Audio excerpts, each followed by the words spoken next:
¿Ustedes pueden verlo? ¿Sí? Sí, correcto. Gracias, muchas Perfecto. gracias por su paciencia.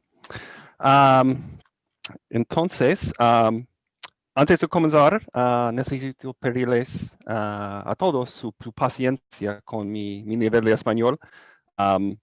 No es mi primera lengua y lo aprendí la mayoría durante un programa de intercambio por solo 4 meses en México, hace más que 20 años. Entonces no lo practico con mucha frecuencia aquí. Y entonces yo pido su paciencia, especialmente con sus preguntas al fin. Uh, pero conozco Chile un poco. Es una pequeña coincidencia. Tengo algunos parientes que viven en Chile, una tía y unos primos. Y cuando era joven, viajé 2 veces a Chile.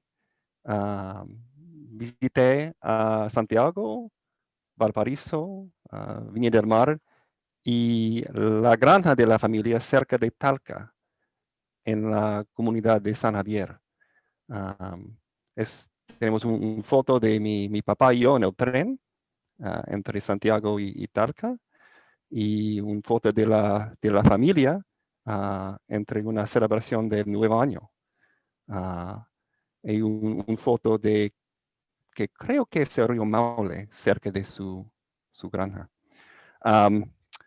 Y también en otro poco coincidencia, la granja tuvo agua manantial que la familia botella y vendido en el país por muchos años. Y también, hasta así, también soy un aficionado, me gusta el fútbol y también el fútbol chileno, y tengo mi playera también aquí para la selección. Entonces, conozco Chile un poco. Pues vamos con nuestra agenda. Para hoy voy a comenzar con una introducción del Orange County Water District, el distrito de aguas del condado de Orange, y donde yo trabajo.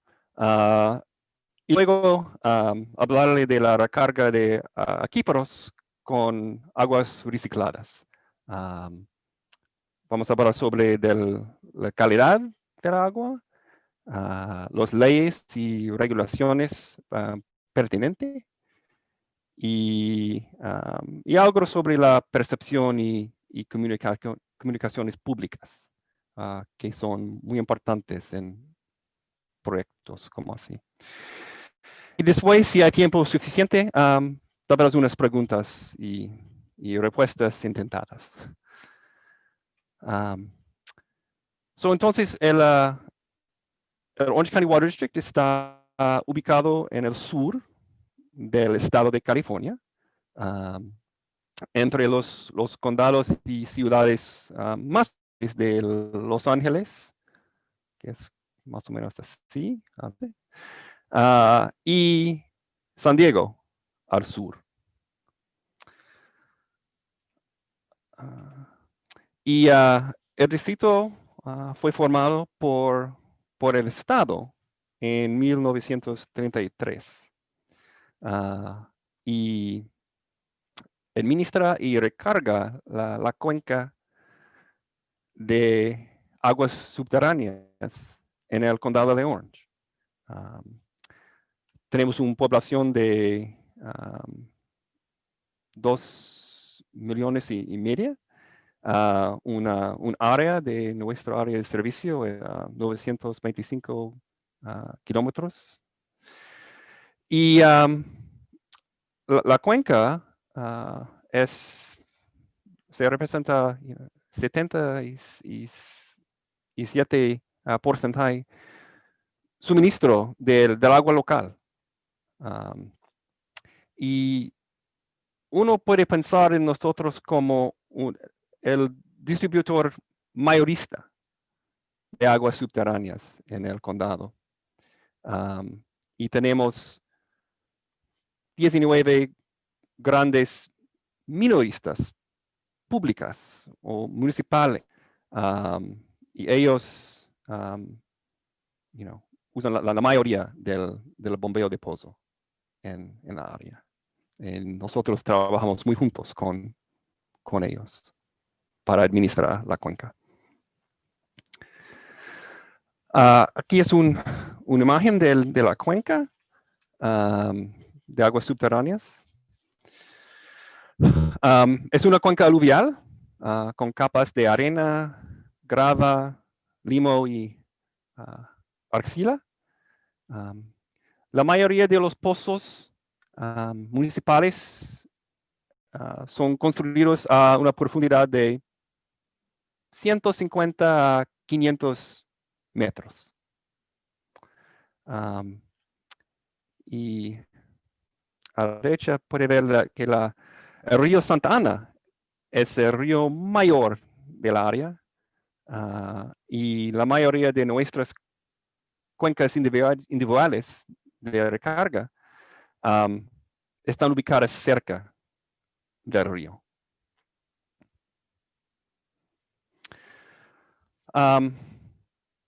Somos dueños y operamos muchas facilidades e instalaciones para la recarga del acuífero. Tenemos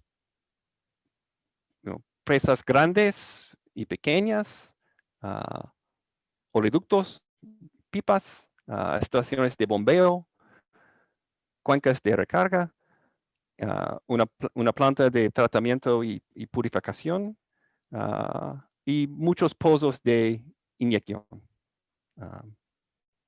que puede ver así en unas fotos.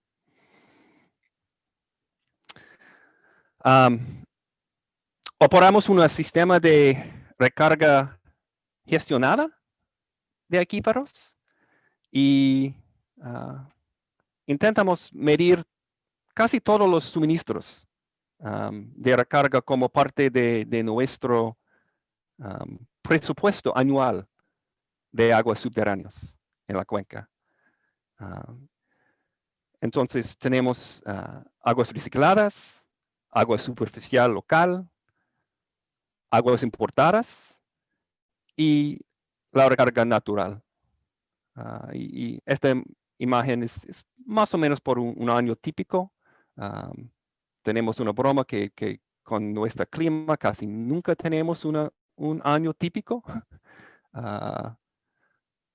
Pero aquí son los números más o menos típicos. Y voy a hablar más de dos de estos fuentes. La agua reciclada planeada y también el flujo base del río Santa Ana, que son dos de los fuentes más importantes. Entonces tenemos un gran proyecto de aguas recicladas que en español se llama el Sistema de Reposición de Aguas Subterráneas. En inglés decimos el Groundwater Replenishment System, o GWRS. Es una gran instalación avanzada de purificación de agua y recicla las aguas residuales tratadas que normalmente se descargarían al Océano Pacífico. Y la planta, la producción del sistema proporciona suficiente agua para 850,000 personas en nuestra área. Y ahora estamos construyendo una expansión, la segunda expansión de la instalación de 30%, que se completará en 2023. Y el proyecto es una estación entre nosotros, al Distrito de Aguas, pero también el Distrito de Saneamiento en el Condado de Orange. Y hemos tenido un acuerdo de asociación para aguas recicladas desde los 1970s. So, casi 50 años. So, en la asociación, el distrito de saneamiento tiene responsabilidad de recogida de aguas residuales y tratamiento primaria y secundaria. El distrito de aguas posee y opera el tratamiento avanzado a la derecha. Y hay tres partes principales. Lo primero es, de la avanzada, es microfiltración. Funciona para eliminar las partículas, bacterias y los patógenos protozoos. Después, usamos osmosis inversa. Es un proceso de separación muy común para eliminar el sal del mar. Pero es un proceso de separación que elimina químicos disueltos y como sal, muchos químicos orgánicos y inorgánicos, y es una barrera fuerte para virus y otros patógenos también. Y finalmente, el tercer proceso es luz violeta con peróxido de hidrogenio. Y ese proceso tiene tres funciones. Desinfección de patógenos, fotólisis de químicos sensibles a la ultravioleta, la luz, y también oxidación avanzada con la peróxido de hidrogenio para eliminar cualquier residuo orgánico. Y al fin de este proceso, el agua es tan pura que tenemos que volver a agregar minerales al agua en una manera muy similar o como algunas aguas embotelladas. Y finalmente, distribuimos el agua a pozos de inyección o cuencas de recarga. Entonces, después de este nivel de tratamiento, la calidad del agua es superior. Hacemos análisis de laboratorio regularmente para más que 400 químicos orgánicos y inorgánicos. Y todos son no detectar o indetectable o muy por debajo de los niveles permitidos en agua potable en California o en Estados Unidos. También incluye pruebas de químicos no regulados, por ejemplo, unos disruptores endocrinos, farmacéuticos, químicos que pueden ocurrir en aguas residuales. Y también recientemente nosotros hacemos muchas pruebas por sustancias per y polifluoroalquiladas, la familia PFAS, y no detectamos nada en esta familia. Y también hacemos análisis por bacterias y colifagos o bacteriófago, virus, y no lo detectamos. So, vamos a cambiar a hablar del río Santa Ana. El río Santa Ana arriba de nosotros, arriba del condado de Orange, tiene 11 plantas principales de aguas residuales con tratamiento terciario y desinfección. Y sabemos que la mayoría de los flujos bases del río Santa Ana en el condado de Orange son son aguas residuales. Tratadas de arriba. Y puede verlo así en esta imagen. Al medida que el área del río arriba ha aumentado en población, a la izquierda, también lo ha hecho su producción de aguas residuales tratadas. Sin embargo, más reciente, en los últimos años, las comunidades arribas han comenzado a reciclar su propia agua. Y entonces, menos fluye hacia nosotros.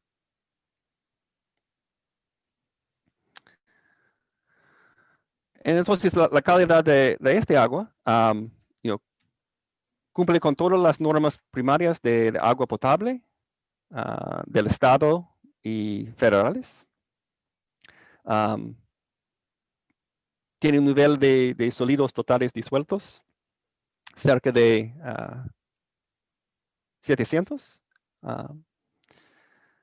Y también nitrato como nitrógeno, casi 3 miligramos por litro.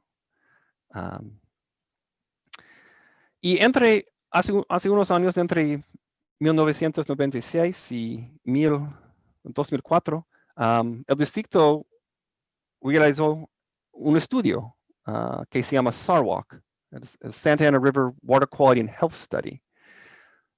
Fue un estudio científico sobre el efecto de la recarga del río Santa Ana en la calidad de las aguas subterráneas.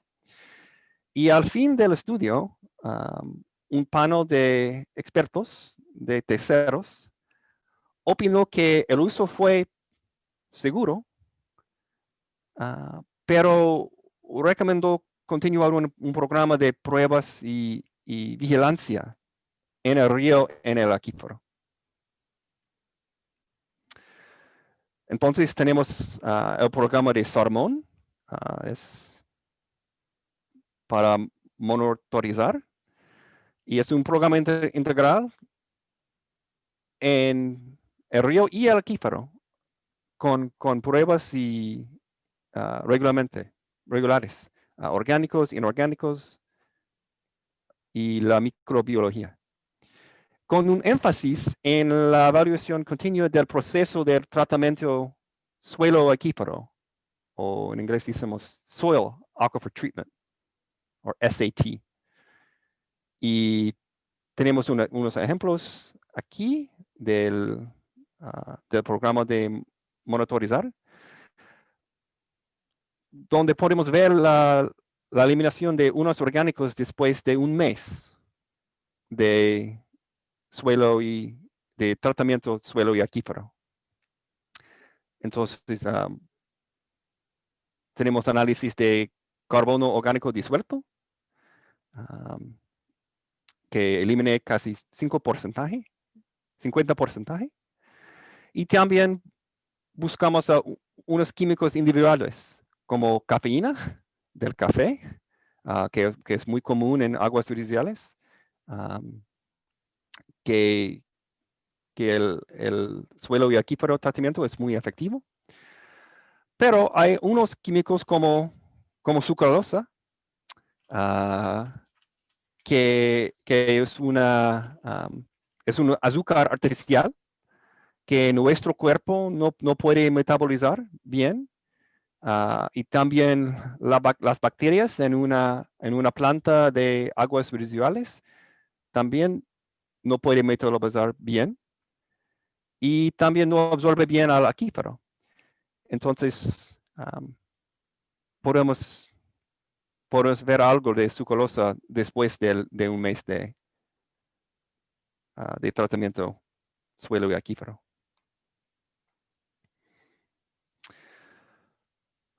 Vamos a hablar un poco de las leyes y regulaciones. Interesantemente, no hay regulaciones federales en Estados Unidos sobre aguas recicladas. Las leyes federales son sobre agua potable y aguas residuales, pero no aguas recicladas todavía. Y entonces muchos de los estados, como California, han desarrollado sus propias regulaciones. Y la mayoría de estos son sobre reutilización no potable. Entonces, para irrigación, usos industriales o comerciales, y también algo en el interior de edificios, como descarga de inodoros. Es muy común hablar de estos de la pipa violeta, o purple pipe sistemas.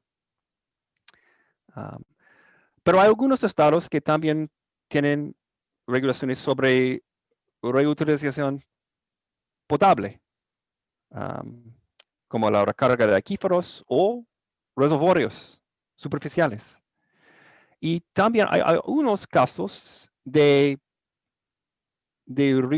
reutilización potable directo, como sin acuífero o sin reservorio, o nosotros decimos pipa a pipa. Pero hay pocos de estos. Y son pequeños. En California,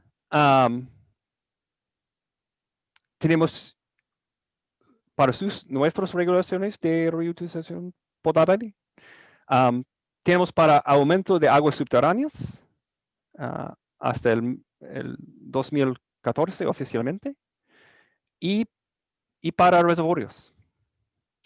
Y hay dos partes más significadas de estas regulaciones. Son del control de patógenos, y se necesita 3 procesos independientes y validados del tratamiento desinfección. Y comenzando con aguas residuales sin tratar, como crudas, se necesita demostrar capacidad de eliminación de 12 logaritmos de virus y 10 logaritmos de giardia y cryptosporidium. Sobre químicos, aplicar límites de agua potable del estado y federales. Pero hay más que los límites de agua potable. Hay un límite de carbono orgánico total al medio de 1000 gramos por litro. Es muy estricto. Es muy difícil hacer esto. Pero es para proteger el salud público de orgánicos de aguas residuales. Y también tenemos que hacer pruebas por químicos no regulada o emergente. Por ejemplo, cosas como farmacéuticos, la familia PFAS, bioensayos para buscar químicos que no conocemos bien, y más. Entonces, específicamente a las reglas en California por aumento de aguas subterráneas, hay 2 tipos de proyectos. Aplicación de recargas superficial, y por esto se necesita tratamiento terciario y con desinfección antes de recargar. Y al mínimo 6 meses en el acuífero antes de la extracción. Porque este tipo de proyecto se basa en SAT, o tratamiento del suelo y el acuífero. Hay un máximo de 50% de aguas recicladas en estos proyectos. Hay que hacer una mezcla con otras fuentes de recarga o tratamiento superior. Y interesantemente, estas regulaciones no se aplican formalmente al uso del río Santa Ana para recarga. Eso es uno de los usos de facto o no planificado. Pero nuestro propio programa es similar a las reglas del estado. También hay reglas para aplicación de recarga subsuperficial o como inyección directa con pozos. Aquí se necesita tratamiento completo avanzado. Y el mínimo de esto es osmosis reversa y oxidación avanzada por todos los flujos. Hay un mínimo de 2 meses de tiempo en el aquífero antes de extracción, pero se puede tener un máximo de 100% de aguas recicladas. No hay que mezclar.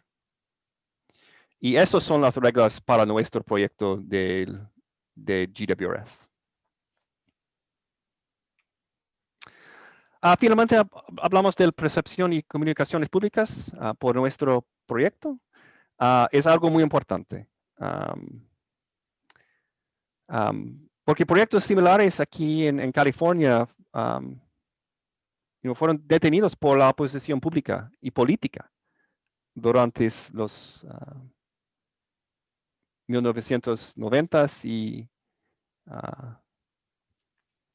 entonces nuestro programa de comunicaciones públicas comenzó temprano, más de 10 años antes del inicio de las operaciones del proyecto. Y las preocupaciones públicas fueron investigadas y atendidas. Hacemos muchas presentaciones cara a cara con muchos grupos diversos. Midió la efectividad y adaptó. Y amplió apoyo de la comunidad sin oposición organizada. Fuimos y somos con mucha suerte para esto. Y el programa continúa hoy, incluye recorridos de las instalaciones. Entonces, es todo lo que lo tengo para ustedes hoy. Muchas gracias por su paciencia con mi nivel de español. Y quizás podemos tratar de unas preguntas, si ustedes lo quieren. Muchas gracias. Muchas gracias, Jason, por tu interesante y muy didáctica presentación. Previo a las consultas y de acuerdo a nuestro programa original, ¿verdad?, de este webinario, vamos a dar la palabra primero a Fernando Peralta, que nos va a dar un contexto y una breve presentación respecto de las experiencias de recarga de acuíferos con aguas naturales en Chile, ¿verdad? Y posteriormente Eugenio Celedón, que se va a referir sobre las dificultades para materializar los proyectos de recarga artificial producto de las exigencias normativas sobre la calidad del agua a infiltrar, que va en directa relación con el tema de tu presentación. Estas van a ser un par de más que ponencias, de intervenciones para contextualizar un poco la situación que tenemos en Chile, y de ahí pasaríamos entonces a un debate, y más que un debate, a responder las consultas y conversar al respecto. Así que, Fernando, sin más preámbulos, te puedes tomar la palabra.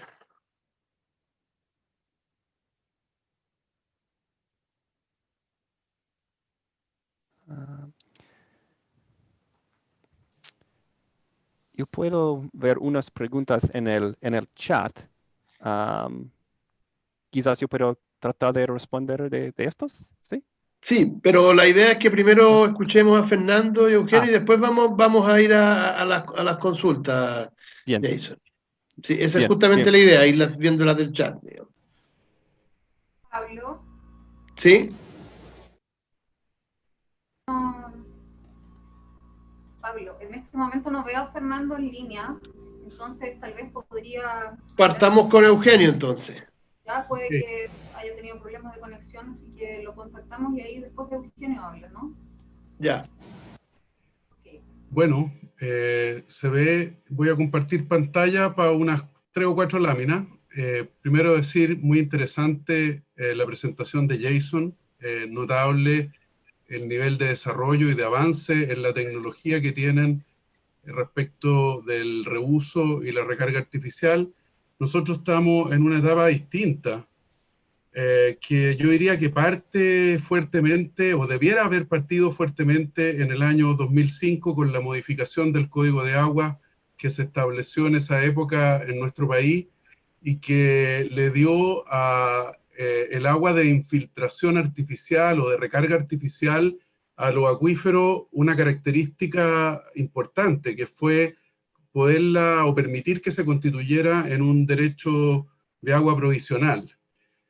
Entonces, simplemente voy a decir que lo que es habitual que tenemos en la naturaleza es que en una cuenca llueve, ¿cierto?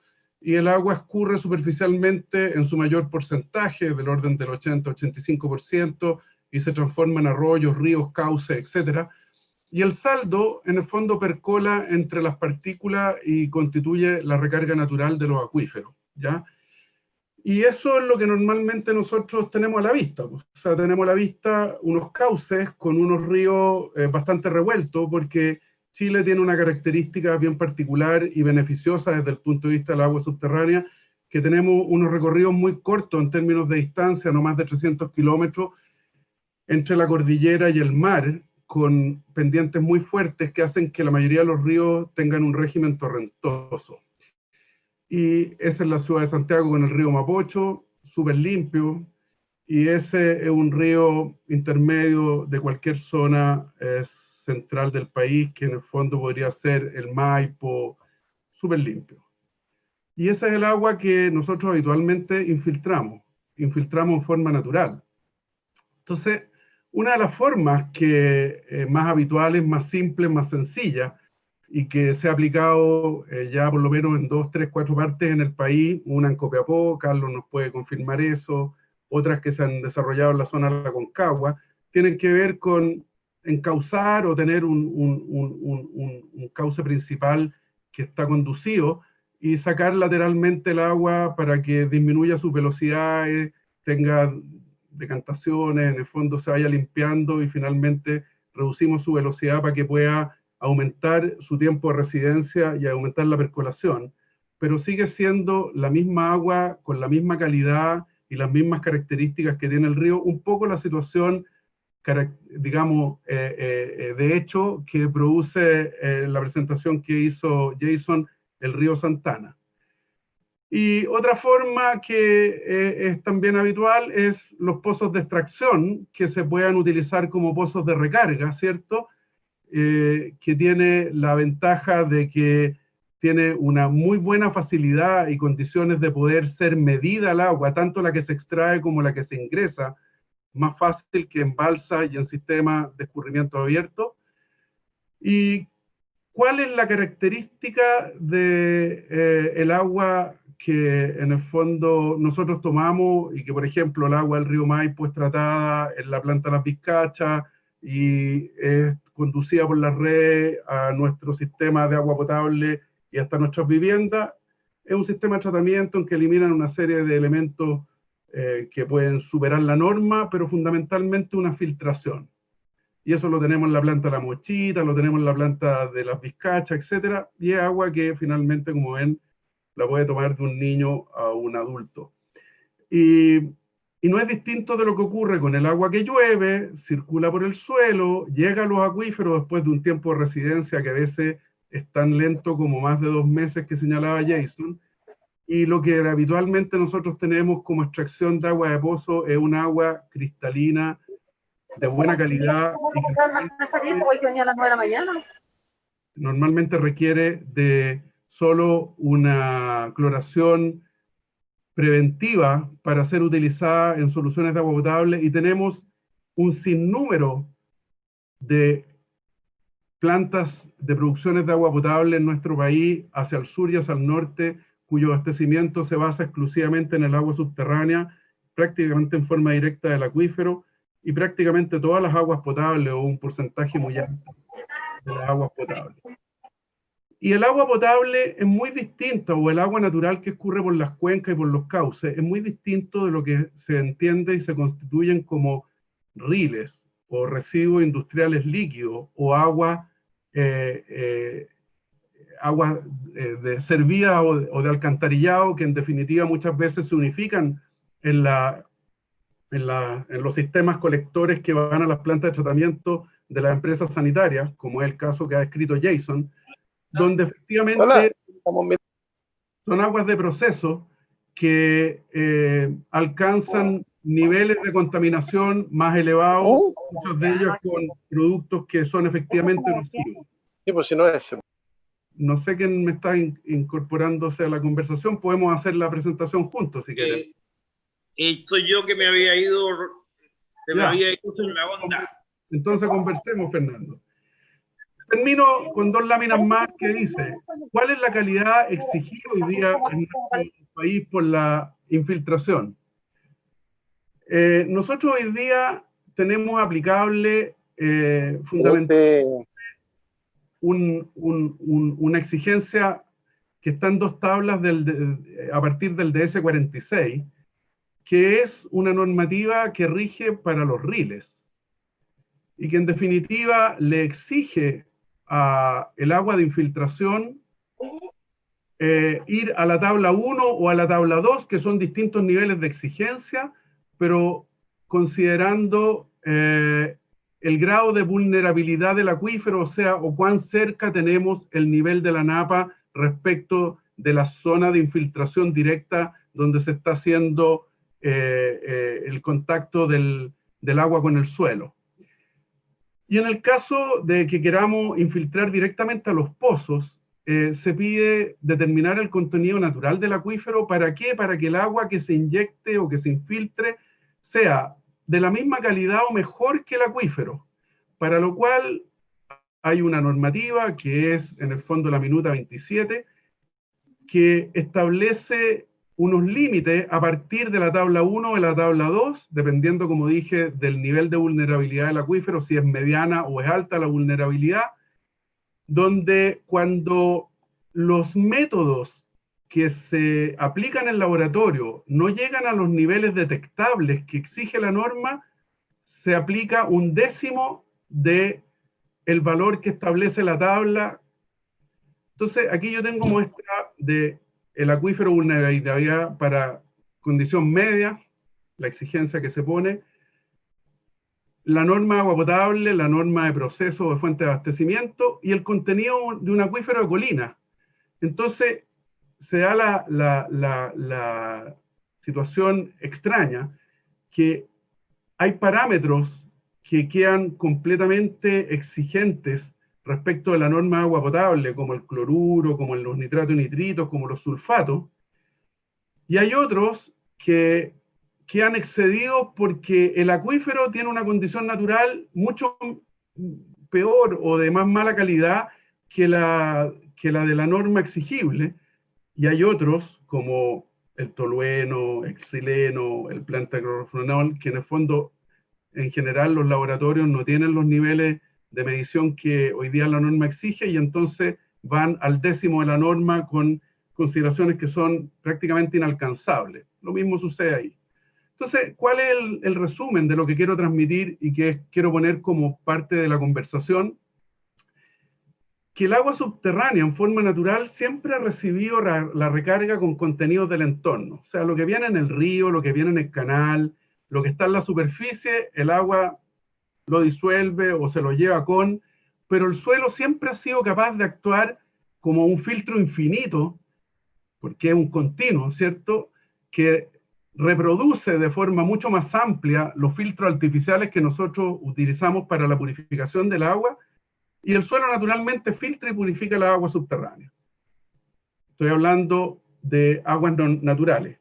Y la norma agua potable es suficiente para proteger la vida humana, es lo que tomamos todos los días por la llave. Entonces el planteamiento es que, además de que originalmente, cuando se estableció en el código en el 2005, la exigencia o la posibilidad de constituir derechos sobre aguas de infiltración, lo que permite generar nuevos volúmenes que complementan los recursos naturales del acuífero y que en el fondo aumentan la disponibilidad, y lo que significa un potencial de crecimiento para el país en términos de abastecimiento de agua que cada vez es más escasa en los términos de las sequías que hemos venido viviendo, se ha encontrado con el regulador frente a dos problemas. Uno, que originalmente tú tramitabas un derecho provisional acompañado de un proyecto de infiltración. Si era en un pozo, había que construir el pozo y poder haber hecho las pruebas de bombeo y de infiltración, que significaba ya una inversión significativa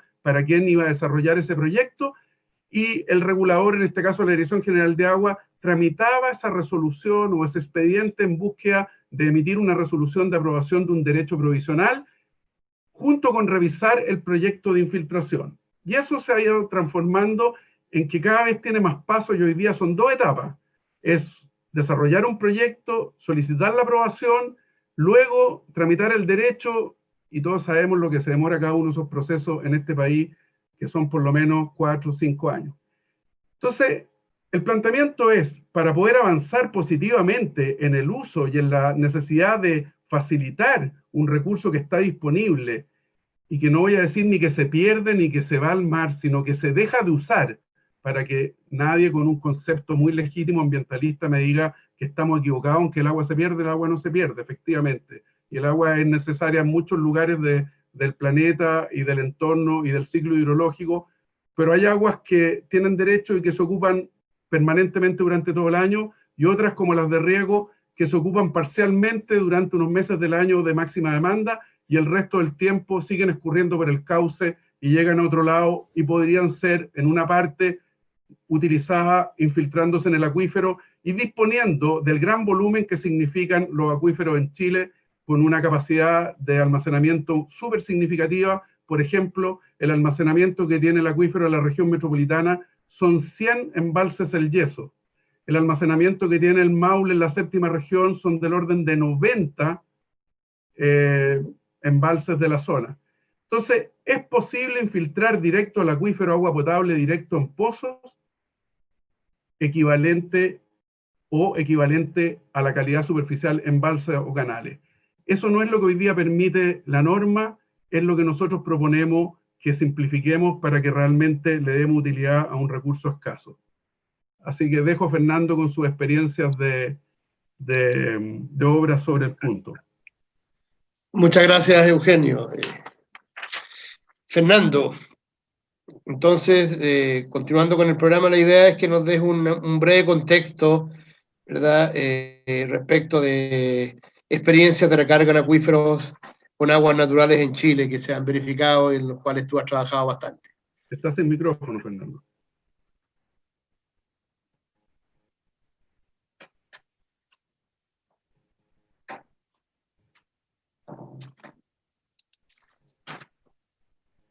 Carlos Chapa tiene que empezar a picar. Sí.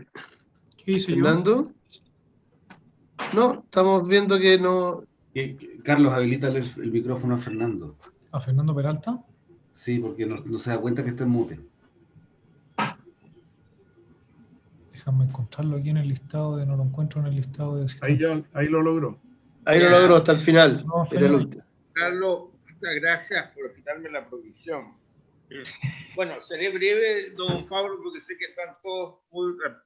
Voy a hablar de 3 cosas. Primero, reconocer y agradecer a Jason la exposición que ha hecho, muy clara, precisa y concisa. Y muy útil para todos nosotros, por lo menos para mí, encontré muy útil. En segundo lugar, contarle que yo, de 9, estuve haciendo un estudio de recarga artificial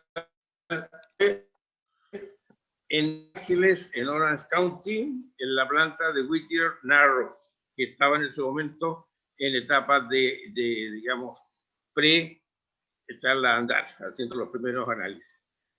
Y con lo que me quedé con una excelente impresión de lo que estaban haciendo en Orange County.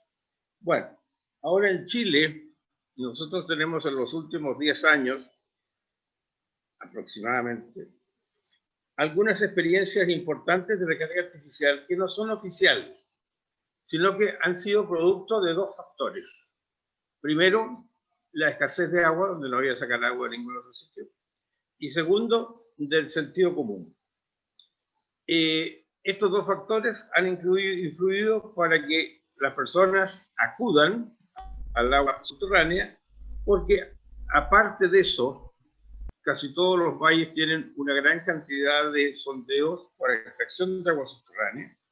Hay del orden de 50.000 en Chile. Y ellos ven que el hecho de sacar agua subterránea baja los niveles, pero que se puede rellenarlo para evitar sobreexplotación. Para hacer el rellenamiento del acuífero, en acuíferos aluviales básicamente, han recurrido a lo que no digamos naturalmente, pero casi naturalmente, ha sucedido. La red de canales, que en Chile tenemos 150.000 kilómetros de canales, primarios y secundarios, en su gran mayoría son canales que tienen filtraciones. Por lo tanto, siempre en su funcionamiento, estos canales están recargando el acuífero.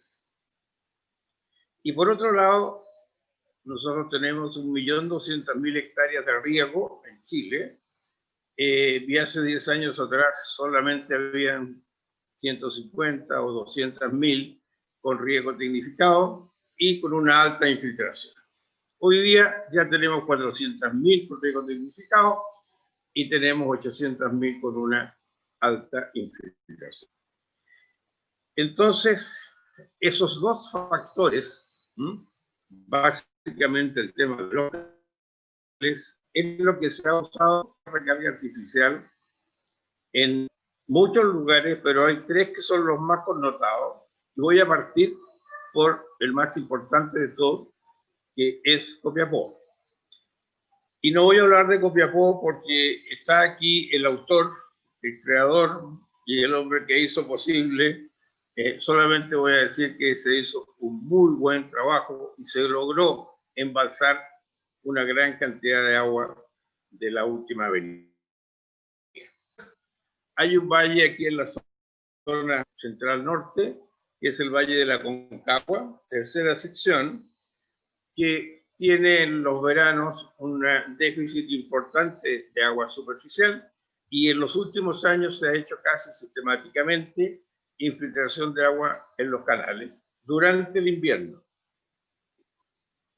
De esto a mí me tocó hacer algunos estudios específicos sobre cómo había funcionado desde el punto de vista del llenado y el vaciado del acuífero, y es muy interesante lo que ahí se ha observado, y se ha logrado infiltrar en algunos años entre 40 y 60 millones de metros cúbicos.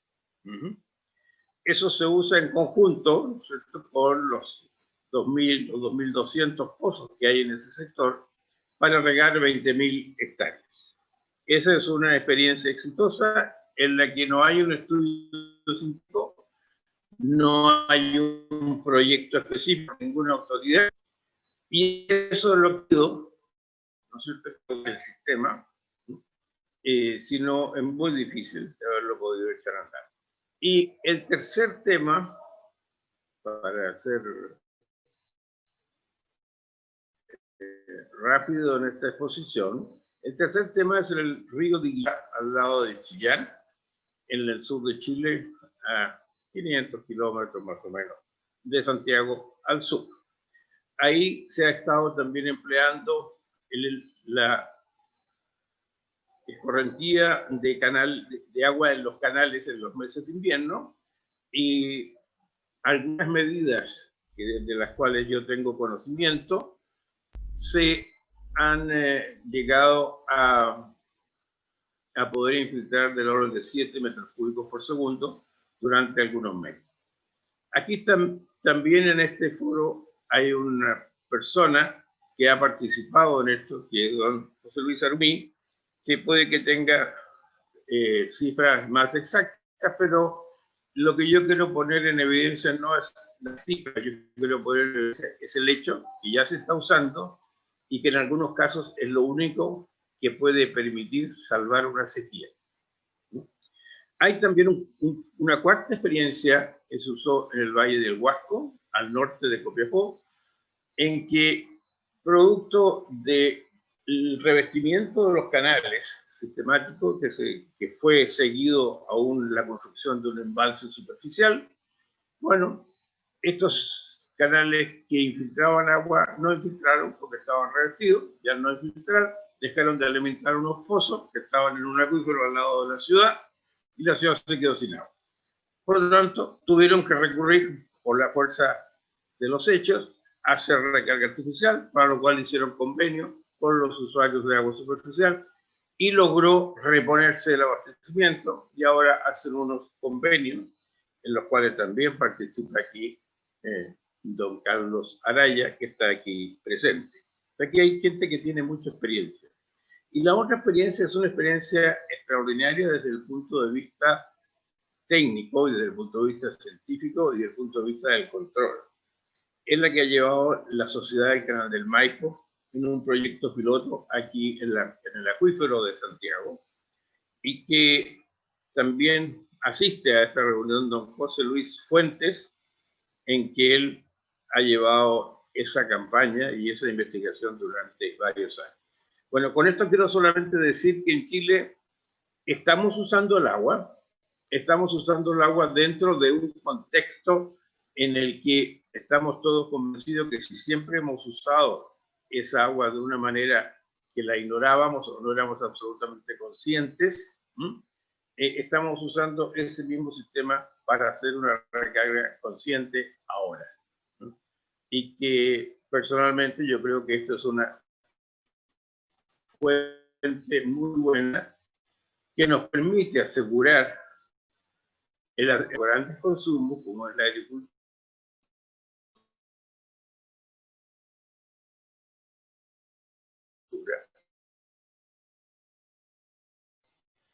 Y desde el punto de vista de la calidad, yo quiero solamente señalar un punto.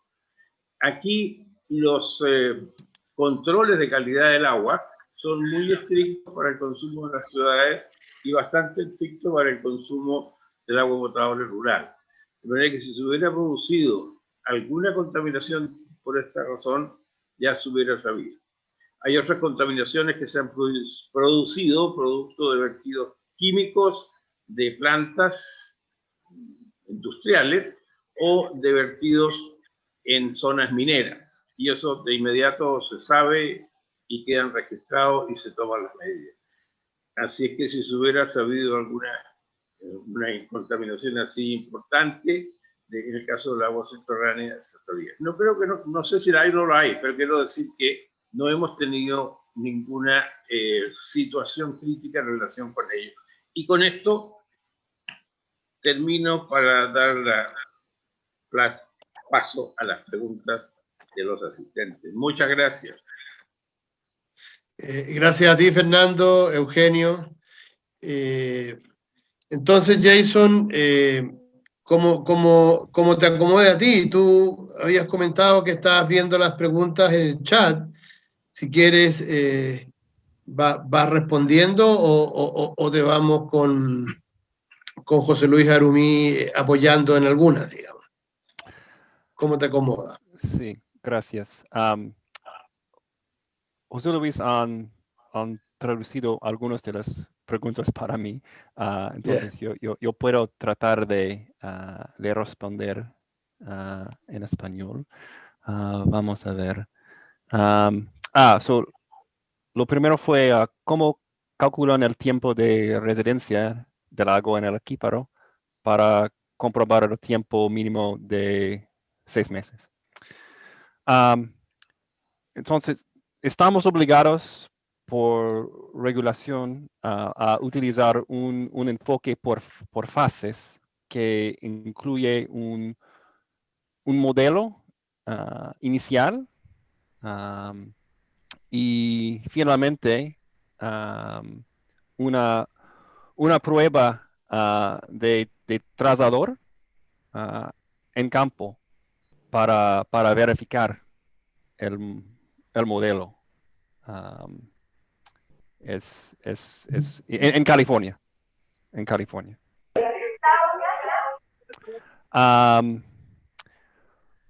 Fue un pregunta sobre el costo de la purificación. No, y la calidad de la foto, la que no es un número. Los varios fases del proyecto tienen su propio costo, pero más o menos en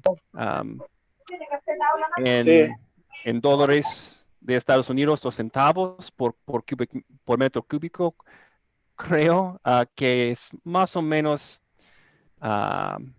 por metro cúbico 40 a 60 centavos por metro cúbico para producir la agua. Y nosotros al Distrito de Aguas tenemos una tarifa para aguas subterráneas que es más o menos 40 centavos por metro cúbico. Así, ¿cómo disponen las aguas que se sacan como residuos después de haber reciclado? Entonces, nosotros descargamos estas aguas o estos residuales al distrito de saneamiento para más tratamiento o para descargar al Océano Pacífico en su pipa de 5 millas al océano. Estamos por aquí. Vamos a ver. Uno o dos más. ¿Cuáles fueron los principales miedos de la población respecto de la recarga de artificiales de acuíferos?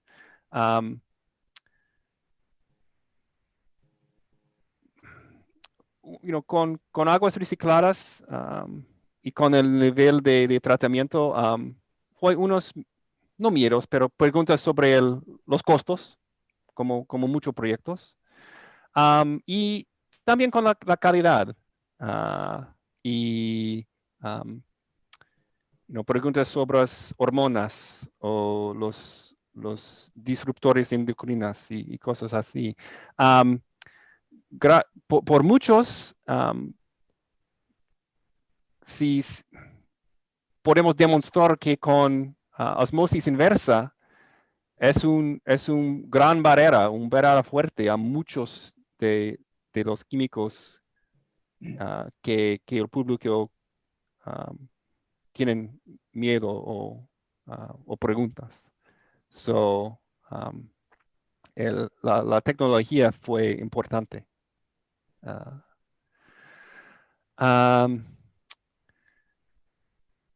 El extenso listado de parámetros químicos que se monitorean en las aguas a recargar fueron recorridos por la autoridad sanitaria o fueron propuestos por encima del proyecto. Fue los dos juntos. El Estado tiene un listado de químicos que tenemos que monitorizar, pero nosotros monitorizaron para más que la lista del Estado. En parte para tener respuestas a unas preguntas del público.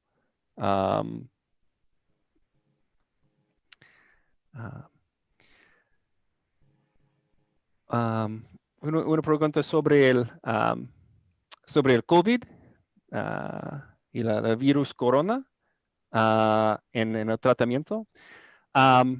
Nosotros al Distrito Ramos ahorita estamos comenzando un programa de pruebas para el virus.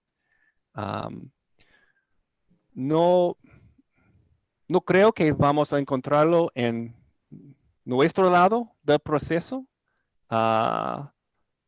Y hemos completado muchos estudios sobre virus y después de osmosis inversa y la desinfección de la ultravioleta, casi nunca detectamos nada o algo con patógenos. Pero la distrito de saneamiento está ahorita en un programa de monitorar para el virus en las aguas residuales crudas o sin tratamiento para, ¿cómo se dice en español? Para la epidemiology, para monitorar la comunidad. Y es un agua difícil para hacer unas muestras a pruebas, pero ellos están tratando en su programa. Y al fin fue un comentario sobre el poder o los límites del suelo para eliminar contaminantes. Sí, estoy de acuerdo con esta pregunta. El suelo y el acuífero funciona bien por algunos contaminantes que,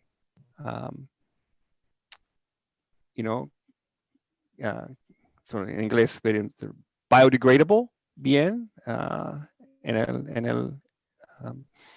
el ambiente, pero otros que son muy duros o más duros, como la sucrosa o ahorita la familia del PFAS, el suelo y el acuífero no son tan efectivos para algunos también. Sí, estoy de acuerdo con esto. Creo que fue todos del primer lista de preguntas. Se preguntan además cómo se hace rentable el sistema, cómo lo financian, de dónde tienen los recursos. Sí, bien. Últimamente es la gente que paga nuestra tarifa, por mucho. Pero tenemos unas en inglés dicen unos grants del gobierno del estado y también federal y también unos préstamos privadas y del estado también, una mezcla. Para el proyecto original más fue como préstamos o debt privada para los fases más recientes, más préstamos del Estado y del gobierno federal que pagamos por 20, 30 años de servicio.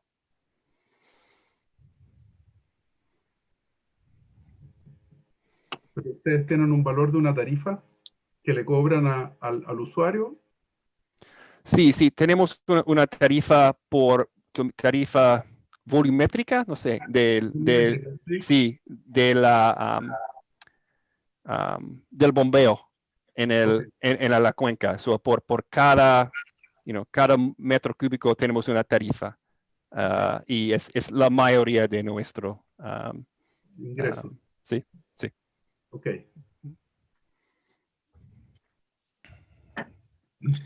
¿Cuál es la tarifa al final del día?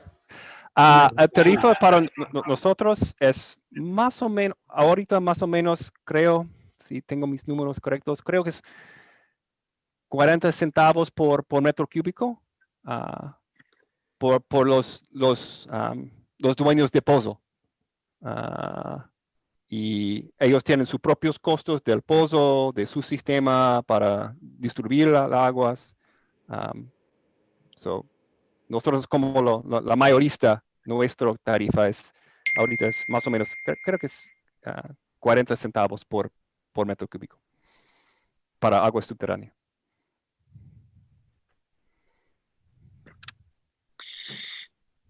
Hola. Si alguien... Sí, es que mi pregunta no fue respondida, quería quizás replantearla. Bueno, yo viví en California, llegué hace poco a Chile y me tocó trabajar con distritos de agua y aprendí que mucha de la administración es pública ya del agua. En contraste con Chile, que nos enfrentamos a muchas empresas privadas. Y quería, no sé, que Jason, si nos puedes contar más o menos del proceso en el que se coordinan estas entidades, distritos. Bueno, me pidieron video, aquí estoy. Y quizás alguien de Chile, si nos podría contar más o menos del panorama al que nos enfrentaríamos, tratando de enganchar y de coordinar todas estas empresas privadas. Sé que también hay algunas públicas, pero yo ahí siempre he visto la traba de que si no hay un incentivo económico, quizás no se suban a un proyecto así. Y lo otro es que si necesariamente tendría que venir de más arriba, digamos, del ejecutivo, de la legislación, algo más como imponer una ley o una regulación que haga que estos proyectos se lleven a cabo. En California, claro, funciona un poco, claro, del lado científico, pero finalmente son mandatos del gobernador o mandatos bien generales en que todos después se alinean para llegar a ese punto y salen proyectos interesantes como es la recarga de acuíferos. Entonces, eso, me gustaría ver si Jason nos puede contar un poco de este proceso de coordinación entre los districts o municipalities, y también si alguien de Chile podría darnos una idea del escenario al que nos enfrentamos acá. Sí, yo puedo tratar de responder un poco sobre California. La mayoría del servicio de aguas potables y residuales en California es de pública, pero hay algunos privadas, pero ellos tienen lo mismo, los mismos regulaciones de agua potable y aguas residuales que los públicos. La mayoría de estas reglas sobre calidad es lo mismo, son los mismos. Sí, nuestro proyecto, tuvimos un proyecto muy similar, pero más pequeño hace los 1970s. Y inicialmente fue un proyecto local, con mucha coordinación de las agencias locales. Necesitamos unas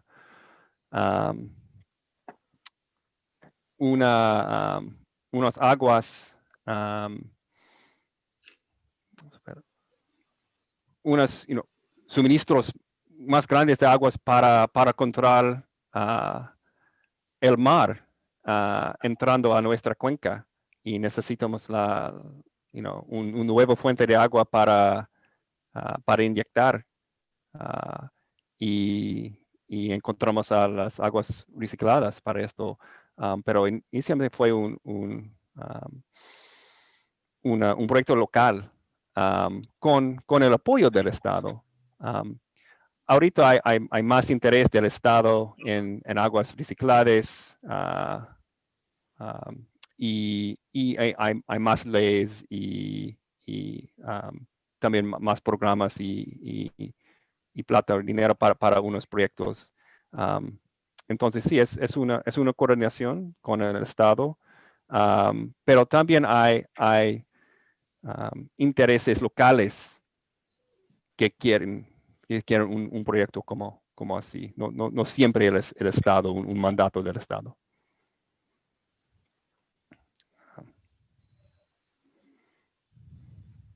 Respecto de la situación de Chile para Soraya, nosotros no tenemos una disposición instantánea o cercana de infiltración de agua reciclada.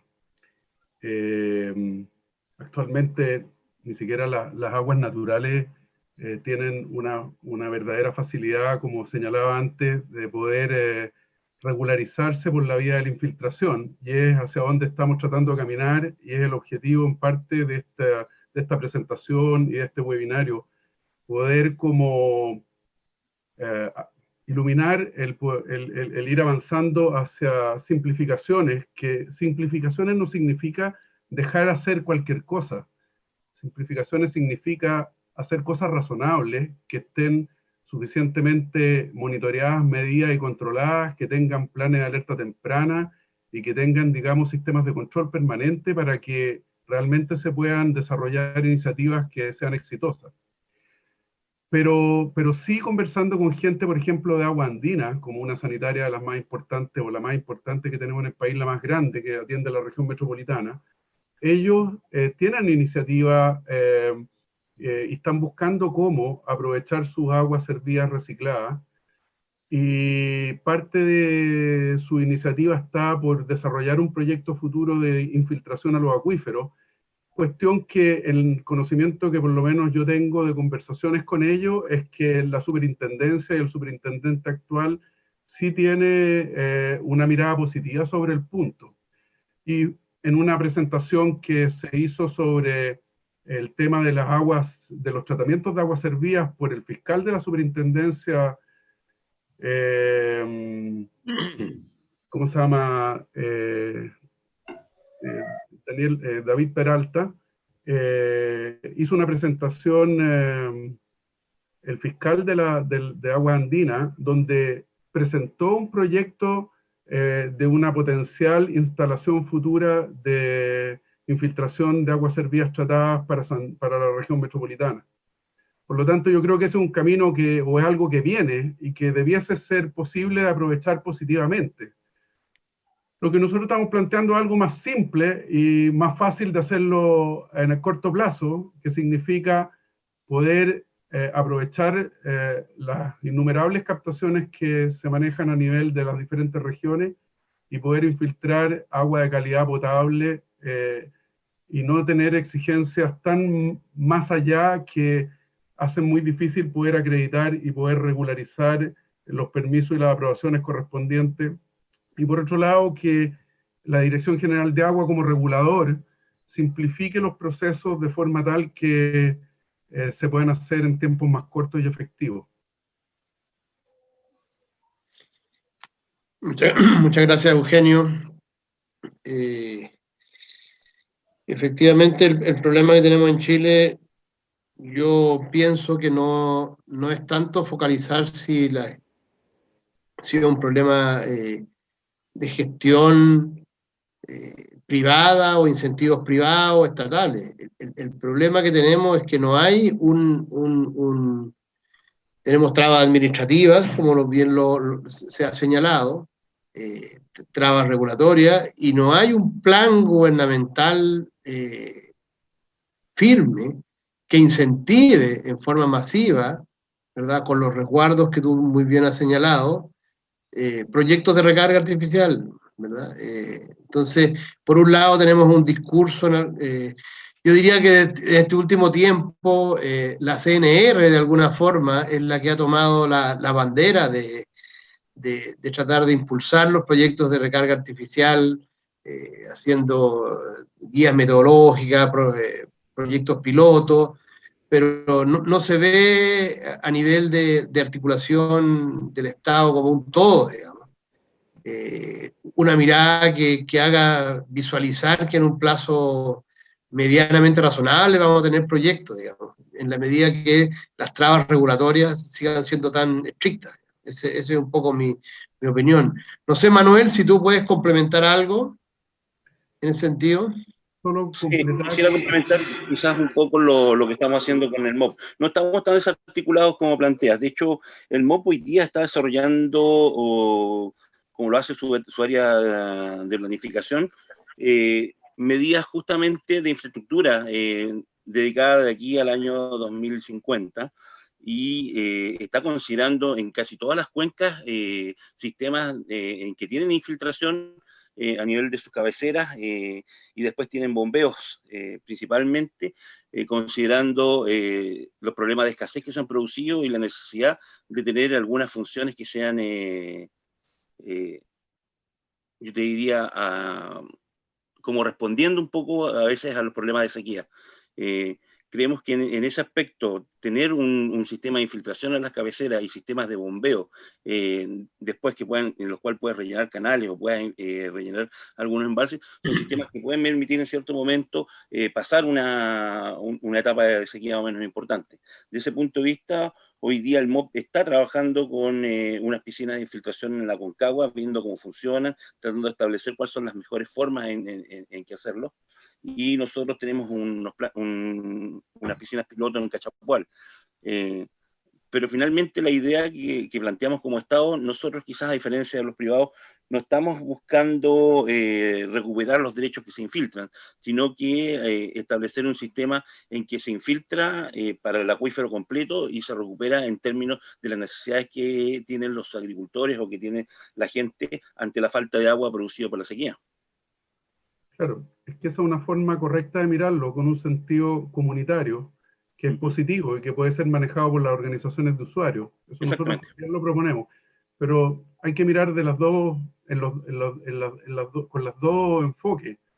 Cuando tú tienes soluciones que son particulares, que hay que invertir y que lo tiene que hacer un privado necesita tener una seguridad de que lo que va a hacer va a tener un respaldo para la inversión que está haciendo, porque por lo tanto no tiene más que ir a tener un derecho que le avale que lo que va a sacar lo puede utilizar y está a su resguardo. Mira, José Luis está acá. Déjame complementarte, porque Manuel, todo lo que tú dices, yo creo que todos lo suscribimos y nos sentiríamos felices que todo lo que señalas ocurriera. Claro que lo plantea al 2050 y estamos en el 20. Yo partí mi presentación diciendo de que cuando se modificó el 2005 la ley, se le dio todo el espacio a las aguas de infiltración para que pudieran existir, y estamos en el 2020, después de 15 años no ha pasado nada. Y no ha pasado nada porque en último término, y con todo el respeto lo digo, y con el cariño y el aprecio que yo tengo por la DGA como regulador, pero hay que hablar con es verdad, pues, es verdad. O sea, mi padre fue la firma del decreto que constituye la DGA, así que no puedo tener más que cariño por ellos, pero la realidad es que en 15 años hemos puesto más trabas que facilidades para resolver los problemas. Y cuando tú dices el Estado tiene 2 pilotos, pero si el Estado no necesita tener pilotos, el Estado necesita aplicar los reglamentos o simplificar las cosas para que se hagan. Porque los pilotos lo pueden hacer los privados, los que tienen la necesidad de resolver los problemas. ¿Te fijas? Porque los pilotos al final son chiquititos. O sea, pregúntale a Carlos. Me permites un poco primero felicitar a Jason y, bueno, en el condado donde está, creo que tenemos que hacer un salto cualitativo y cuantitativo como lo que pasó con el riego gota a gota. Creo que lo que vi en su exposición y lo que hemos hecho nosotros acá, estamos recién pensando en volar y ellos están, parece que ya trabajando en Marte ya, con muchas cosas. A los mexicanos algo les he visto también. Pero cuando tú dices, Eugenio, del 2005, muy incipiente, primero, yo concuerdo contigo con la DGA. Peleo siempre con ellos, pero siempre tratamos de trabajar en conjunto. Pero aquí, y que lo que decía Fernando, aquí hay una cosa, y que está Manuel también, que no en esa época no estaba, pero nosotros entre el 2009 y el 2010 solicitamos recarga en este valle, cuando veníamos ya con muchos problemas a partir del 2005-2007. Está el Lucho Jorquera, está el Fernando, que en el 2012, gracias a recursos de la Comisión Nacional de Riego, hicimos el plan de recarga Copiapó. Y sobre ese plan de recarga Copiapó, nosotros como comunidad de agua subterránea, hicimos nuestras represas de infiltración. Si bien es cierto, tuvimos problemas, hemos tenido demandas, todavía estamos contestando algunas. Hemos hecho pilotos con la universidad, con platas de Corfo, con plata de la Universidad de Davis, que ha trabajado el José Luis Arumí con nosotros también.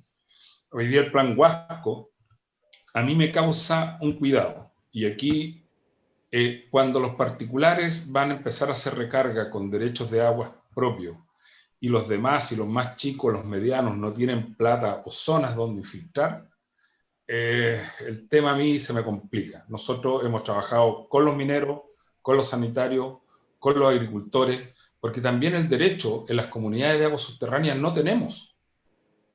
No tenemos derecho a recargar, y yo le he pedido hasta el cansancio, la DGA, que haga un decreto de abundancia, porque tenemos decretos de escasez donde tú vas a cualquier lado, pero hoy día a nosotros nos pasó que nos demandaron. Suerte que teníamos el apoyo de 2 canales que tenían derecho de más, y había un sifón que se había hecho tira, el MOP, cuando estaba ensanchando el río Copiapó. Por ahí nos sacamos un poco la demanda, pero que estábamos utilizando agua que no nos correspondía, cuando era agua recargada principalmente para los pozos de la población que bajaban 8 metros por año. Entonces, yo más de calidad, más de cantidad o dónde hacer, aquí el Estado, para mi gusto, la DOH, hoy día, bienes nacionales, hoy día que aquí está Pablo Roja, que estamos trabajando, hemos encontrado unas zonas para infiltrar magníficas, ahí estamos parados. La DGA, que nos los deja monitorear en tiempo real en el río, nos pide una cantidad de papeles para poner una estación que es de un perfil 40-40 con un brazo, para ver zonas donde se infiltra o se recupera, para poder ir a recargar. Entonces, el tema, yo lo pasaría, que si bien es cierto, es sumamente importante la calidad, pero le voy a decir algo, y que está grabado. Copiapó hoy día, en los últimos 8 años, ha tomado agua del acuífero, donde la misma ciudad de Copiapó durante 400 años ha descargado todas sus letrinas. Y hasta el día de hoy seguimos tomando agua sin meterle ni un tratamiento. Entonces, ¿tenemos agua? ¿No tenemos agua? ¿Queremos calidad? Sí, tenemos que ir caminando a la calidad. Pero hay un tema que primero tenemos que buscar las zonas que buscó el Lucho Jorquera con el Fernando Peralta en esa época, que de esas zonas nosotros ocupamos, y fue un súper buen proyecto, que aparte que no fue ya pilotos, fue masivo, más los otros proyectos que tenemos, y hoy día lo estamos viendo en el Huasco. Entonces, a mí me queda el gusto a poco que para mí hoy día el Estado de Chile tiene que trabajar. La recarga, para mi gusto, tiene que ser comunitaria y sobre un bien común. Y que todos tenemos que poner plata. Los que tenemos derecho de agua superficial, los que tenemos derechos de agua subterránea y el Estado. Si no trabajamos sobre el bien común, el que tenga más plata va a querer, porque también no tenéis regulado el acuífero. ¿Qué pasa si alguien recarga y te recarga un acuífero completo? ¿Qué pasa con los otros tenedores del derecho si no los podéis meter en una prorrata? Y te va a decir, toda esta agua del acuífero es mía y usted ya no puede recargar naturalmente. ¿Se han hecho esa consulta o no? No, pero tú podés tener control a través de organizaciones de usuarios, Carlos. Pero tú no los podés prorratear, dice la ley. Cuando tienes más. Es que no necesitas... No lo podéis prorratear. Y ese chato podría estar con el acuífero lleno. El derecho es de él. Entonces, ojo con lo que estamos pidiendo. Yo creo que tenemos que ir en esta misma línea, mejorar nuestras calidades de infiltración, por supuesto. Pero hay un costo, y creo que aquí el amigo el José Luis Fuentes te puede decir cuál es el costo que han tenido ustedes por metro cúbico pasando toda la reglamentación, José Luis, de la DGA. Tú cuéntalo de la experiencia. ¿Te sale más barato ir a desalar, pues?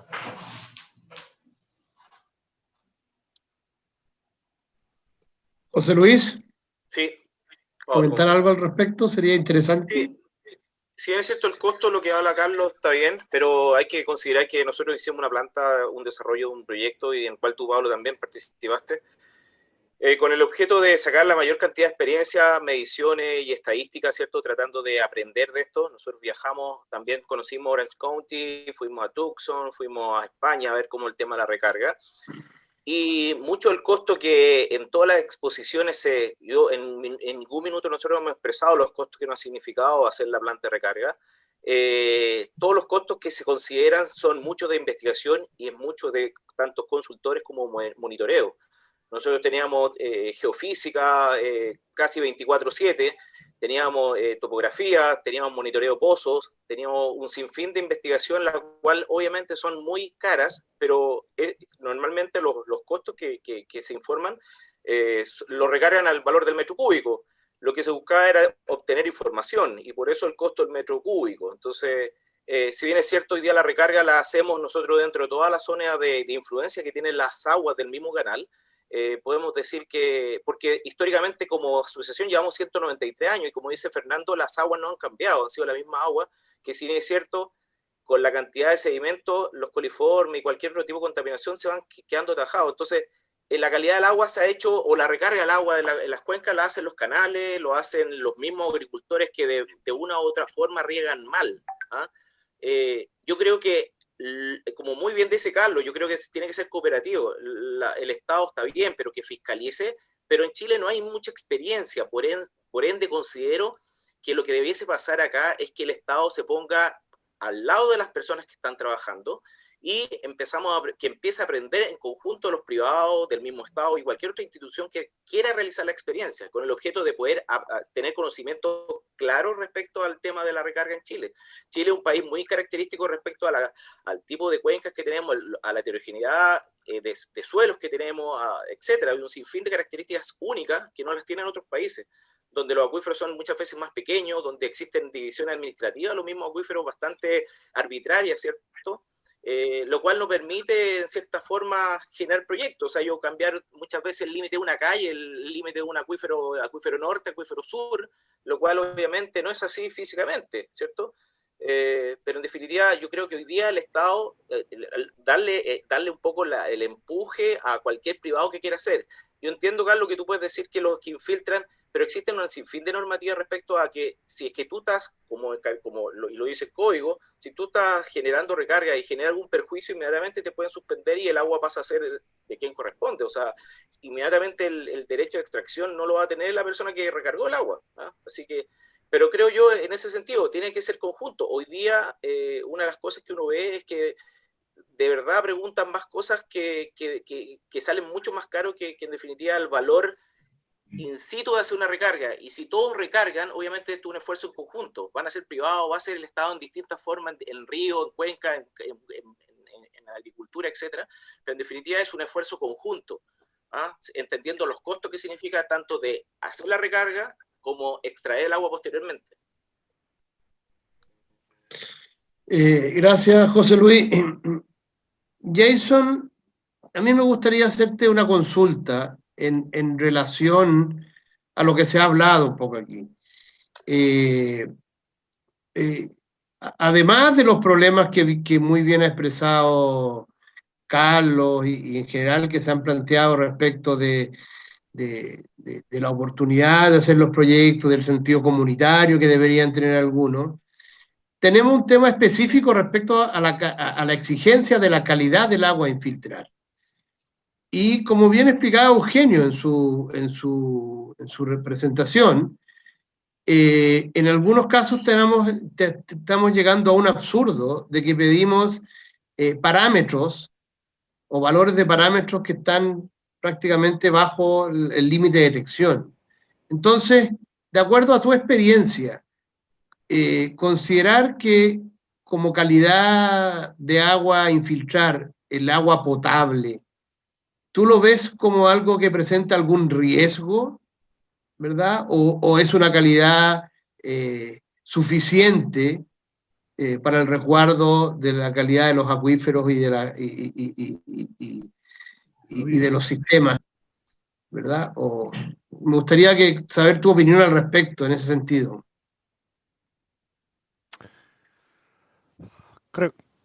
Creo que entender su pregunta. A un nivel alto, en California, el Estado ha decidido que las reglas para infiltración de aguas recicladas van a ser más estrictas que agua potable. Ellos han decidido esto, y hay detalles y todo, pero sí, hay que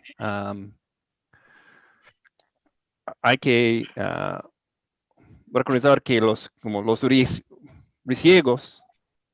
riesgos con este fuente hay más que un agua potable normal. Y entonces tenemos que demostrar más control de patógenos. Tenemos que probar por más orgánicos. Pero, no sé, nosotros decimos el diablo es en el detalles, ¿no? ¿A qué nivel? ¿A qué nivel hay que demostrar que el suelo acuífero puede mejorar la calidad antes de extracción?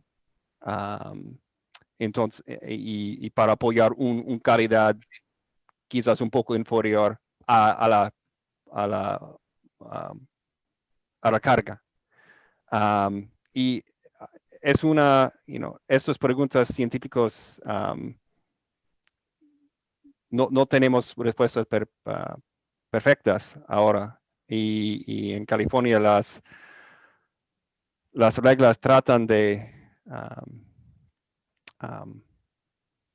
comprender esto, pero el Estado han decidido que en el nivel de calidad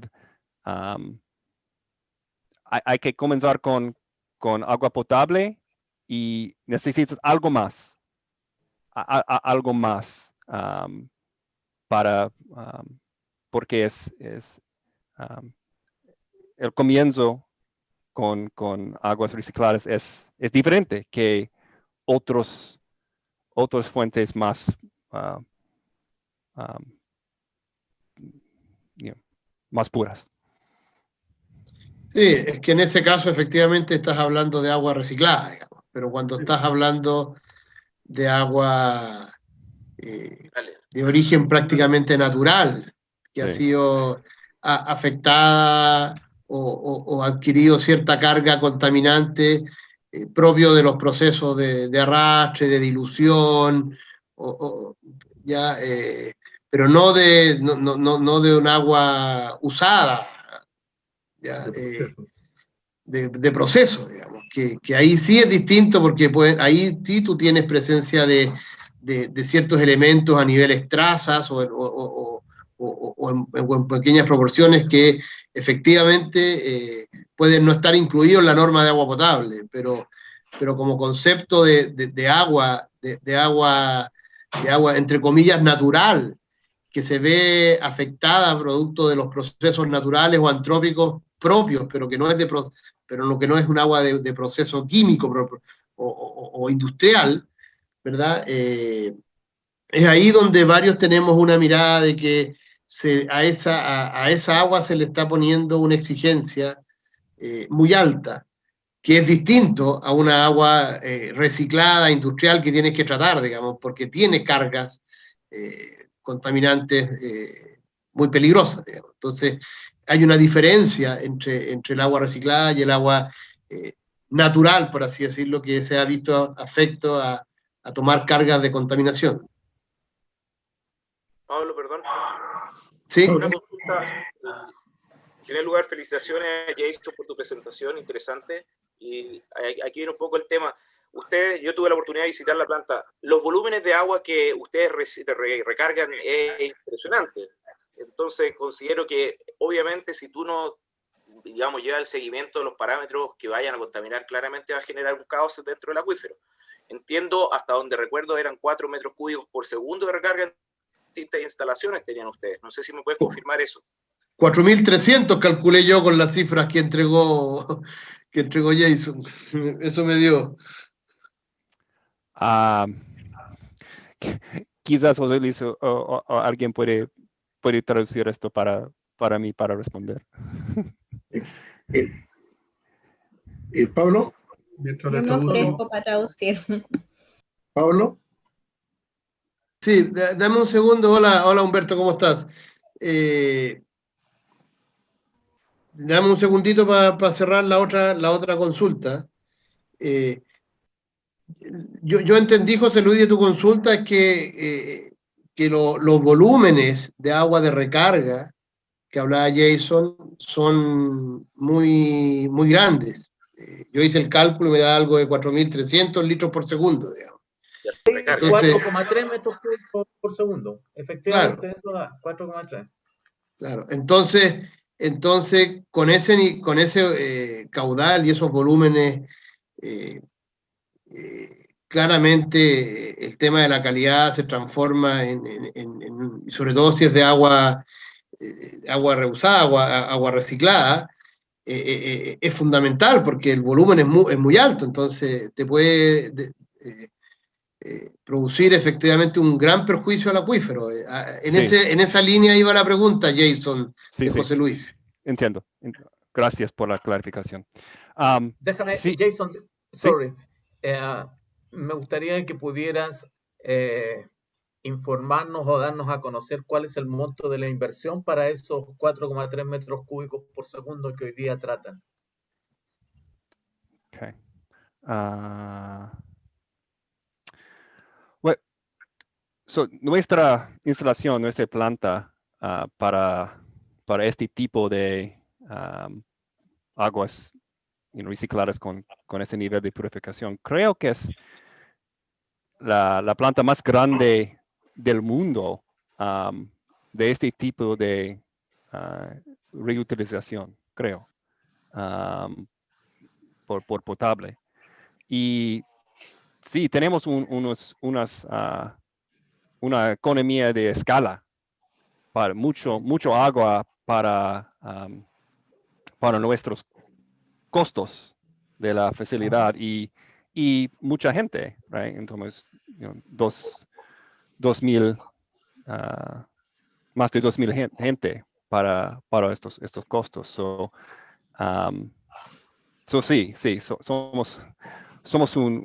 Tenemos las ventajas de una instalación grande en este caso. Sí.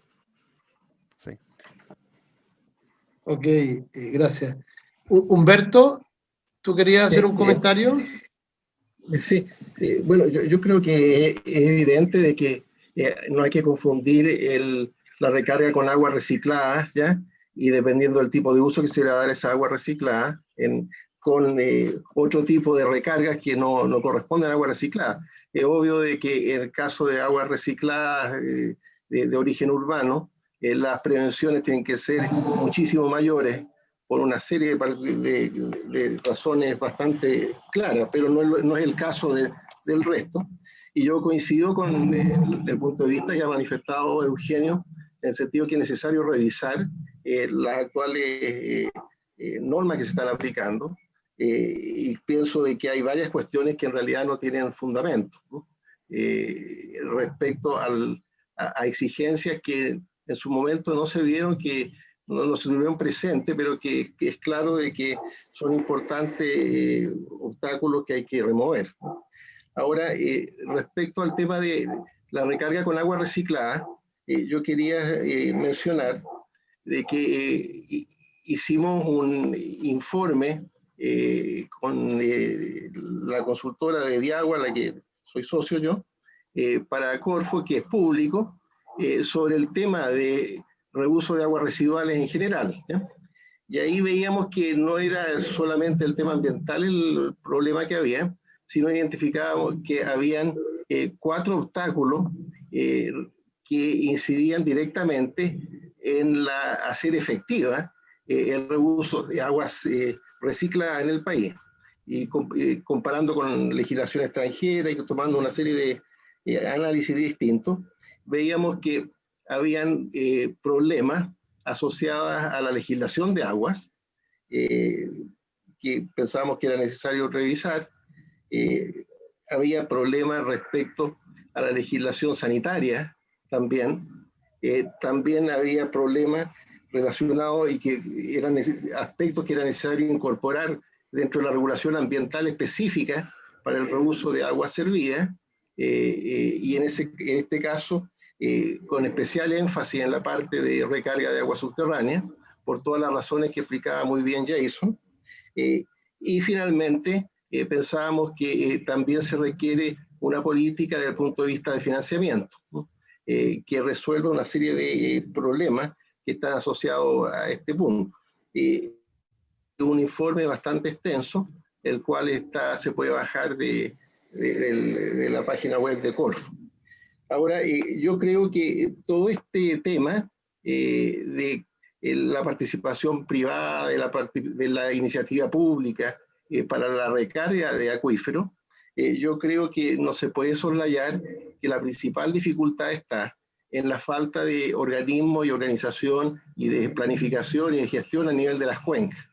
Yo creo que lo que hace muy difícil en la actualidad realmente abordar este tipo de temas es que no exista una institución que realmente pueda abordar en forma integral este tipo de temas que influyen en los usuarios particulares, pero que tienen muchísimas facetas de distintos tipos y que necesitan una planificación y una visión bastante general.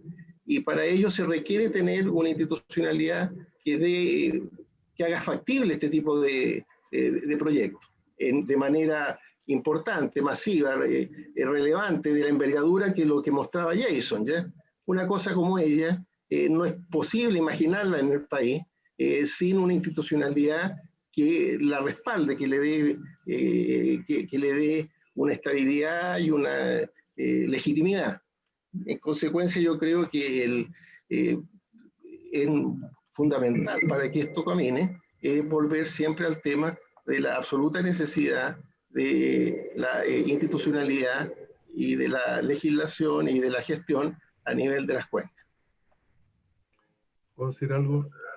Yo comparto lo que dice Humberto y creo que efectivamente la mirada a nivel más global tiene que ser a nivel de cuenca y a nivel más masivo, pero yo creo que hoy día las juntas de vigilancia y las organizaciones de usuarios matrices sí tienen condiciones para poder desarrollar una iniciativa de esa naturaleza si están apoyados por los organismos de Estado. Concuerdo con lo que dice Eugenio. Yo también creo que las organizaciones de usuarios, los canaleros, las juntas de vigilancia, podrían llegar a presentar proyectos muy interesantes en distintos niveles de tamaño y de aplicación, pero lo que siento que hace falta aquí es un llamado de más arriba, es un llamado a que todos nos alineemos para llegar a ese horizonte. O sea, el ejemplo que yo les puedo dar de lo que vi en California fue exactamente eso. O sea, el Estado decidió que para el 2050 iban a rebajar todas las emisiones de carbono y todas las empresas, municipalidades, los mismos usuarios empezaron a invertir en eficiencia, hasta incluso el sector de agua también estaba alineado en bajar la huella de carbono. O sea, es un llamado muy sencillo, con el respaldo del Estado, para que muchos proyectos surjan y también da espacio para innovación. Y yo creo que en ese proceso es donde se tendrían que revisar las actuales regulaciones y legislaciones para que esos proyectos que van en pos de esa meta o de ese goal se puedan realizar.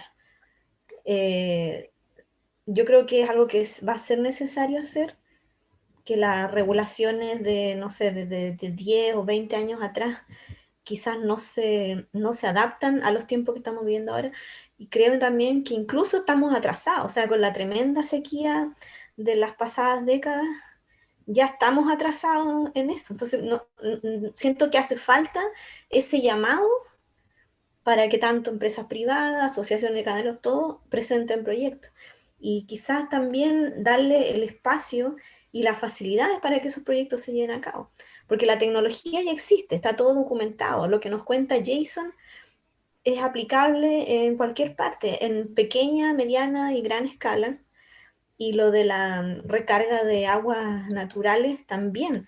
O sea, hay proyectos muy sencillos hasta unos muy complejos que se podrían realizar, pero hace falta ese llamado para alinear todas las organizaciones.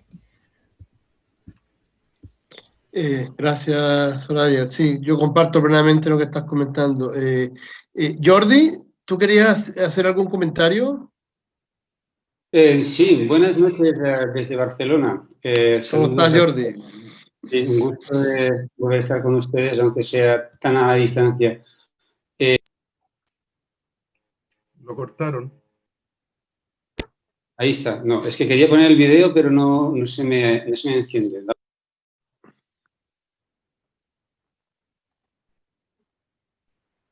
Ahí sí te ves. Pero no tienes micrófono, Jordi. Ahora te ves, pero estás mudo.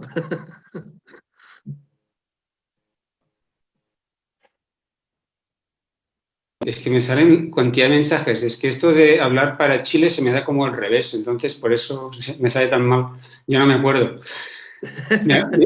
Me oyen ahora, veo. Sí, no, muy brevemente, porque aquí ya es hora de irse a dormir. Dos preguntas para Jason. Una es que no acabé de entender cuál es el tratamiento que se le dan a las aguas cuando van a tener una infiltración a través de balsas o de piscinas de infiltración, no a través de pozos, que esto me quedó muy claro, sino a través de lagunas de infiltración. Y la otra es que no comentó nada sobre análisis de riesgo. Si podría decir algo al respecto, o si hacen, si no hacen, qué alcance tiene. Muchas gracias y felicidades a todos por la organización. Muchas gracias, Jordi, que estés muy bien. Jason.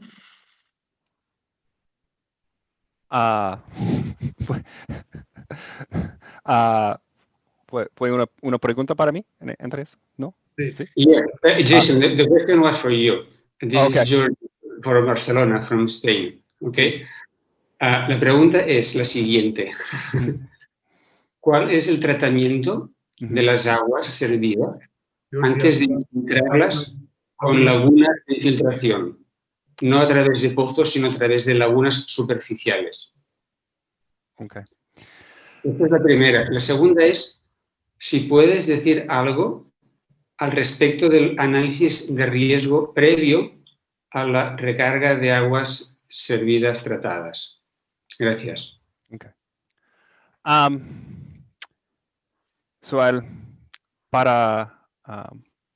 Con aguas recicladas y para una cuenca o infiltración al surficio, lo mínimo para un proyecto planeado en California es aguas residuales trata a nivel terciario. So, tratamiento biológica, la secundaria, y filtración y desinfección. Más. Vale. Okay. Sí. Y después puede ponerlo en su lago o su cuenca, pero también que hay que monitorizar el proceso de suelo acuífero para químicos y para los patógenos también, y un mínimo de los 6 meses en la cuenca antes de extracción, al mínimo. Y nosotros usamos el nivel más alto que se necesita para inyección directa al acuífero, que la tratamiento avanzada, que en California, solo California, es al mínimo el osmosis inversa y la oxidación avanzada. Para nosotros fue más eficiente para hacer una calidad de agua para inyección y para la recarga superficial en las cuencas. So, tenemos una calidad de agua en una planta. Fue más útil para nosotros. Perdón, se me olvidó la segunda pregunta. Respecto a análisis de riesgo. Análisis de riesgo previo. Sí, históricamente en California hemos unos estudios epidemiológicos en áreas que reciben aguas recicladas en su sustamiento de aguas subterráneas. Y son muy difíciles hacer estos tipos de estudios, son muy difíciles, más en California porque la gente no se queda en un lugar por mucho tiempo para recibir la agua, regularmente, de una calidad normal. So es muy difícil hacer unos tipos de estudios. Pero hay unos sobre resiego de contaminantes individuales. ¿Sí? Entonces busca, prueba su agua reciclada para unos contaminantes y puede ver si son de un nivel del estado que es informado ojalá por el resiego, ¿no? Para un contaminante de agua potable. Los niveles en las regulaciones son informados por un análisis del resiego individualmente, contaminante a contaminante. Y hay algunos estudios que para un proyecto que hacen un análisis del resiego por un proyecto, pero es difícil hacerlo después con la población. Ok, muchas gracias, Jason. Estamos ya bien avanzados en la hora. Hemos abusado de tu tiempo. Pablo, el que pone ¿Sí? la plata quería hablar por el Manuel Jara. Hace rato que estaba pidiendo la palabra. Sí. Bueno, ya el billete para después hacerle. No voy a decir nada. Dejémoslo hablar algo. Sí, yo no había visto tu mano. Bueno, vamos a dar la palabra a Manuel y posteriormente vamos a cerrar ya por la hora por el respeto a nuestros expositores. Dale, Manuel. Voy a decir una pura cosa y Eugenio, ojalá me la entiendas. Y me he dado cuenta que no solo en esto, muchas cosas en la vida. Hay tiempos para cada cosa. Y hay intensidad que hay que tener en esos tiempos. Con José Luis, por allá en el 2010, 2011, le dimos en términos de la ley de fomento espacio para que tratara de hacer sus proyectos de infiltración. Trabajábamos, lo vi colocando mucho esfuerzo y la verdad es que no nos pescó nadie. Sin embargo, a la vuelta, 4 años después, me encontré con que nadie quería hablar de infiltración, que pensaban que era un tema privado, que lo querían los privados, y me encontré con don Carlos Araya, que estaba haciendo infiltración comunitaria en el Huasco, y me sirvió como para vender su proyecto a la DGA, que es justamente uno de los temas que es complejo, que coloca trabas. Y resulta que prendió el tema.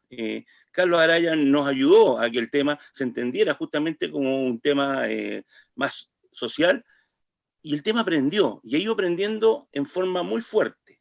Hoy día tengo a la Fundación Chile, tenemos una serie de otros actores que están pensando en esto como soluciones medioambientales, con otras connotaciones.